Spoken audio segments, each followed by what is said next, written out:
चलिए, जैसा कि हम कक्षा 9 की किताब का चैप्टर 2 पढ़ेंगे और जानेंगे भारत का भौतिक स्वरूप, फिजिकल स्वरूप, फिजिकल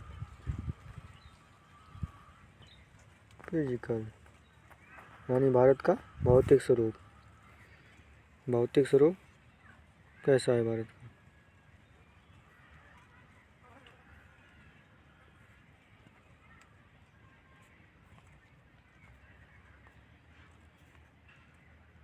चलिए चलते हैं भारत का भौतिक स्वरूप पर। शुरुआत करते हैं। जैसा कि आप जानते हैं कि भारत विभिन्न स्थल आकृतियों वाला एक विशाल देश है। भारत में जो भी स्थल आकृति हैं भारत में वो क्या है? अनेक प्रकार से पाई जाती हैं, यानी भिन्न भिन्न प्रकार से पाई जाती हैं। और भारत क्या है? एक बड़ा महाद्वीप है। महाद्वीप तो नहीं कहते हैं, एक प्रायद्वीप। क्या कहते हैं? प्रायद्वीप। महाद्वीप तो बड़ा होता है। प्रायद्वीप, महान प्रायद्वीप, ये भारत का नीचे वाला हिस्सा प्रायद्वीप। महाद्वीप नहीं, क्या कहते हैं? प्रायद्वीप।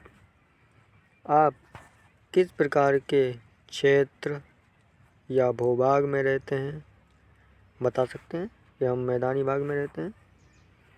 यदि आप मैदानी क्षेत्र में रहते हैं तो आप वहाँ के दूर तक फैले विशाल मैदान से परिचित होंगे। बिल्कुल, मैदानी क्षेत्र में रहते हैं हम लोग और विशाल मैदान से परिचित हैं। मैदानी क्षेत्र पूरा आता है। ये क्या है? मैदानी क्षेत्र। विशाल मैदान है उत्तर प्रदेश में। यदि आप मैदानी क्षेत्र में रहते हैं तो आप वहाँ के दूर दराज फैले विशाल मैदानों से परिचित होंगे। यदि आप पर्वतीय क्षेत्र में निवासी हैं तो आप पर्वतीय ढलानों और घाटियों में भली भांति परिचित होंगे। वास्तव में हमारे देश में हर प्रकार की वो आकृतियाँ पाई जाती हैं, जैसे पर्वत। ये देख रहे हैं, भूरा वाला पर्वत है। क्या है? विशाल पर्वत है। इसे क्या कहते हैं? हिमालय पर्वत। हिमालय पर्वत, हिमालय पर्वत। मैदान, फिर का मरुस्थल, पठार, द्वीप समूह। भारत के क्या हैं? द्वीप समूह, अंडमान निकोबार और लक्षद्वीप। चलिए आगे बढ़ते हैं।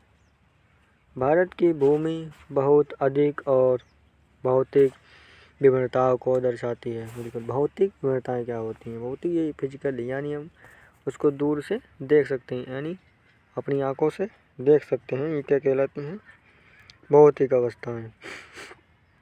भौतिक अवस्थाओं में क्या है? विभिन्नता है, यानी अनेक अनेक रूपों में पाई जाती हैं। कहीं नदियाँ, कहीं पठार, कहीं हिमालय, क्या है? पर्वत, समुद्र, सागर, महासागर। ठीक, चलते आगे। सूर्य,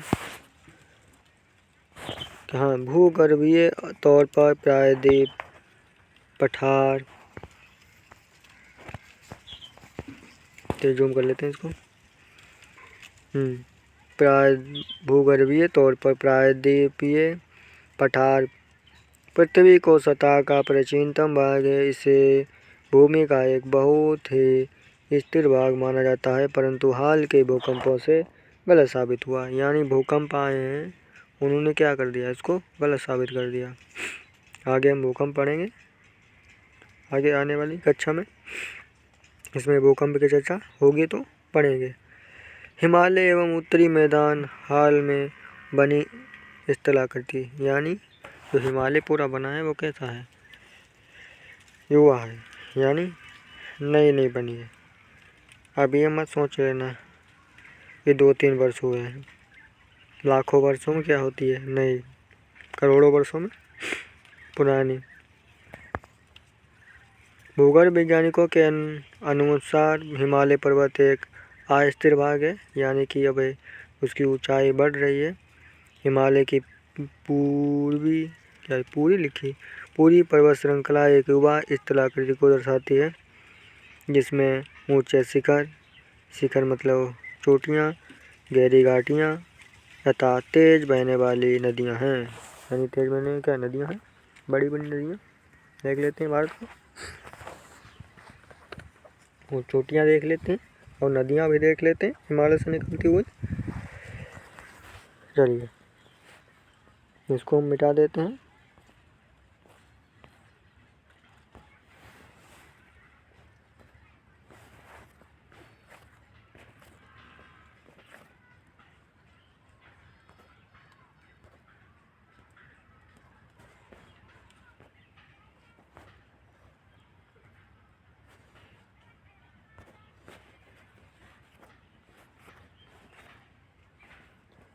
चलिए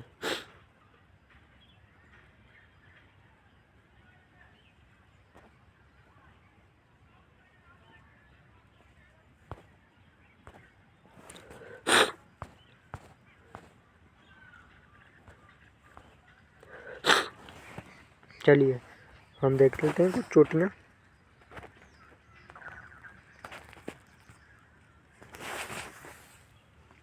देखिए ये क्या है, हमारा पूरा हिमालय क्या है, हिमालय क्षेत्र क्या है, हिमालय।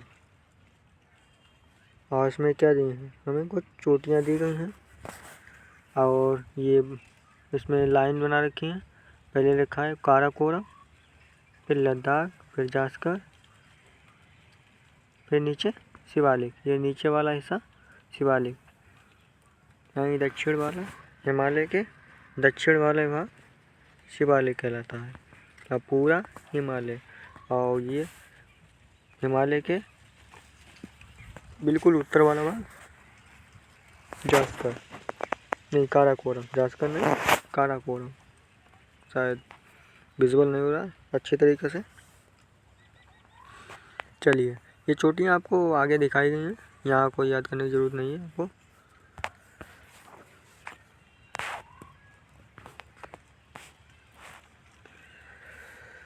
चलिए नदियाँ देख लेते हैं। देखिए यमुना, गंगा, घाघरा, गंडक, कोसी, ये क्या हैं, बड़ी बड़ी नदियाँ हैं। इसमें सिंधु, ये क्या है, एक नदी है जो पाकिस्तान से होकर बहती है। इधर क्या है, ब्रह्मपुत्र नदी है। ये बड़ी बड़ी नदियाँ, इधर गंगा सबसे बड़ी नदी। तो 3 नदियाँ महत्वपूर्ण बड़ी नदियाँ मानी जाती हैं भारत के, जो बहुत ही ज़्यादा बड़ी हैं भारत में। चलिए आगे देखते हैं हम लोग।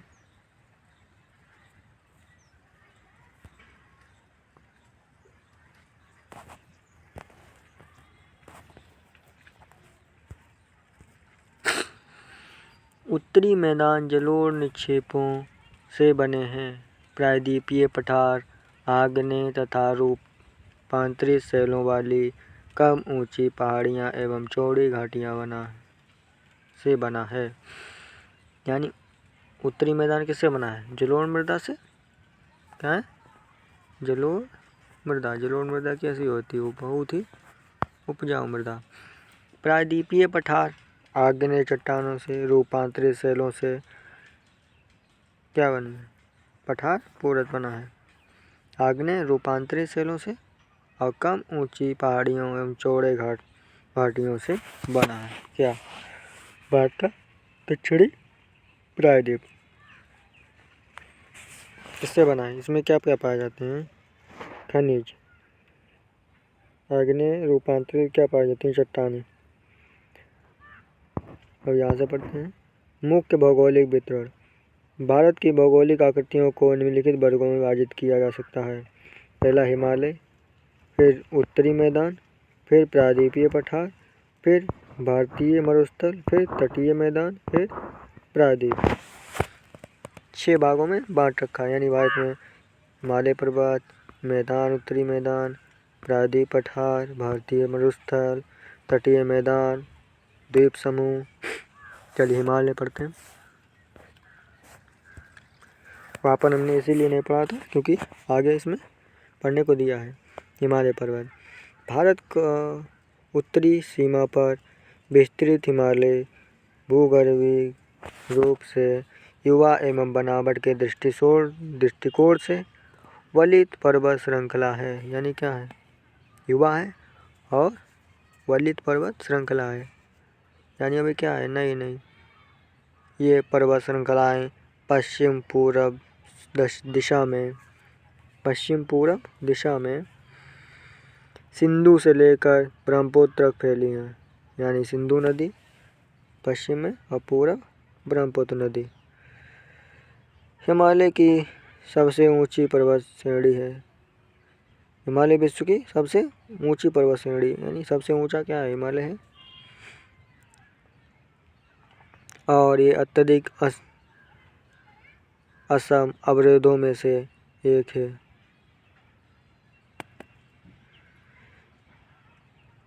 ये 2400 किलोमीटर लंबाई में फैले एक अर्धवृत्त का निर्माण करते हैं। यानी कितने किलोमीटर? जैसे मिलाया जाए तो 2400 किलोमीटर अर्धवृत्त का निर्माण करती है। इसकी चौड़ाई कश्मीर में 400 किलोमीटर, यानी चौड़ाई कितनी है कश्मीर में? 400 किलोमीटर है। अरुणाचल प्रदेश में 150 किलोमीटर है। अरुणाचल प्रदेश में 150 किलोमीटर है। पश्चिमी भाग की अपेक्षा पूर्वी भाग की ऊंचाई में अधिक विविधता पाई जाती है। यानी पश्चिम में क्या है? थोड़ा कैसा है? यानी ऊंचा पर्वत है, ऊंची हो जाती है ऊंचाई। अपने पूरे देशांतर विस्तार के हिमालय में को 3 भागों में बांट सकते हैं। इन श्रृंखलाओं के बीच बहुत अधिक संख्या में घाटियां पाई जाती हैं।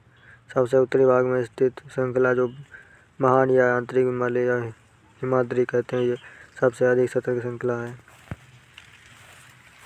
चलिए इतना ही पढ़ते हैं और कल हम पढ़ेंगे आगे। यही पढ़ने क्योंकि वीडियो बड़ा हो जाएगा। अब इतना ही वीडियो बड़ा है।